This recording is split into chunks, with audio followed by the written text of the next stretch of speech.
साथियों, भारत सरकार द्वारा स्वतंत्र भारत की 8वीं जनगणना 2027 में आपका स्वागत है। भारत सरकार द्वारा इस बार जनगणना विभाग के द्वारा इस बार स्वगणना सेल्फ एन्यूमरेशन का विकल्प दिया गया है। इसकी सहायता से हम स्वयं अपने मकान की जनगणना कर सकते हैं। इसके लिए हमें निम्न प्रारूप के अनुसार गुजरना होगा। आज हम स्वगणना की चर्चा करेंगे। स्वगणना का फॉर्म किस प्रकार से भरा जाता है और साथ ही हम भारत सरकार की 8वीं जनगणना का हम इसमें सहभागी बनेंगे। इसके लिए आपको एक अधिकृत वेबसाइट पर जाना होगा।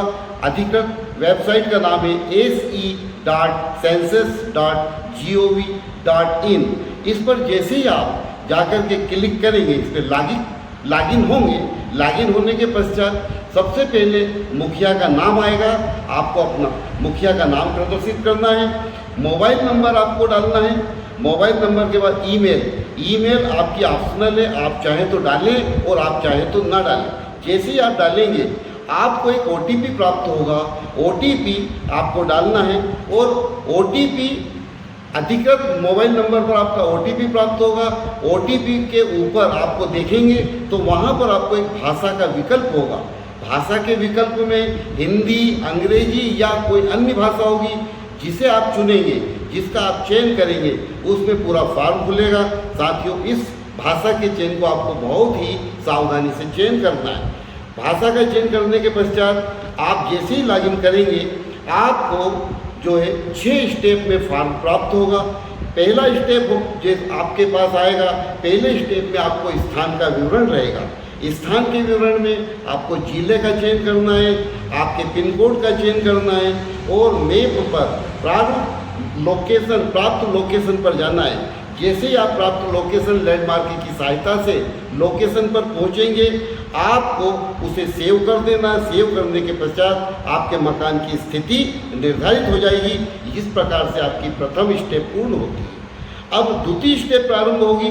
द्वितीय स्टेप में जनगणना घर का विवरण आपको भरना है। इसमें सामान्य जानकारी रहेगी घर की, जैसे फर्श किसका बना है, दीवार कैसी है, छत कैसी है आदि। आपको उस कोड का चयन करना है। कोड का चयन करने के बाद जैसे ही आप सेव करेंगे आपको द्वितीय स्टेप आपकी पूर्ण हो जाएगी और तृतीय स्टेप में आप प्रवेश होंगे। तृतीय स्टेप में आपकी सामान्य जानकारी रहेगी। सामान्य जानकारी में परिवार के सदस्य के मुखिया का नाम रहेगा, उसका लिंग रहेगा, उसकी जाति SC, ST या अन्य, इस प्रकार तीनों में से किसी एक का चयन करेंगे। आपको मकान की स्थिति रहेगी, अच्छा है, रहने योग्य या जीर्ण शीर्ण, जो भी स्थिति होगी उसको आपको चयन करना है और आपको सेव कर देना है। सेव करने के पश्चात आपकी तृतीय स्टेप पूर्ण हो जाएगी। इस प्रकार से आप चौथी स्टेप में प्रवेश करेंगे। चौथी स्टेप में आपको पानी, बिजली, शौचालय, ईंधन, रसोई, स्नानघर आदि से संबंधित जानकारी रहेगी। आप एक एक को पढ़ करके आप उसका चयन करते जाएं और चयन करने के पश्चात आप उसे सेव कर दें। सेव करने के पश्चात आपकी चौथी स्टेप पूर्ण हो जाएगी और इसके पश्चात आप 5वीं स्टेप पर पहुंचेंगे। 5वीं स्टेप में परिवार द्वारा धारित संपत्तियों का विवरण रहेगा, जैसे रेडियो है, TV, internet, mobile, laptop, computer, telephone, smartphone, cycle, motorcycle, car, jeep आदि। इस प्रकार से आपको अपनी जो जानकारियां हैं उसको प्रयुक्त करते हुए उपयुक्त जानकारी और वास्तविक जानकारी का इसमें चयन करें। इसके बाद अंतिम प्रश्न आपका रहेगा इसमें खाने में प्रयुक्त अनाज। आप खाने में जो भी प्रयुक्त अनाज करते हैं, गेहूँ, ज्वार, मक्का, वो प्रयुक्त जो भी ऑप्शन आप ज़्यादातर अधिकांशतः आपका प्रयोग करते हैं उसका आप चयन कर लें। इस प्रकार से आपकी 5वीं स्टेप पूर्ण हो जाएगी। छठी स्टेप में जैसे ही आप सेव करेंगे 6ठी स्टेप प्राप्त होगी और 6ठी स्टेप में आपको 1 से 5 तक जो जानकारी आपने भरी है वो आपके सामने प्रदर्शित होगी और प्रदर्शित होने के बाद आप उनका सूक्ष्मता से अवलोकन करें, क्योंकि भारत की जनगणना 2027 में हमने जो वास्तविक जानकारी ली है हमारे देश की बहुत महत्वपूर्ण जानकारी डेटा प्राप्त होगा और उसके द्वारा देश के लिए अच्छी से अच्छी नीति बनाने के काम में आएगा।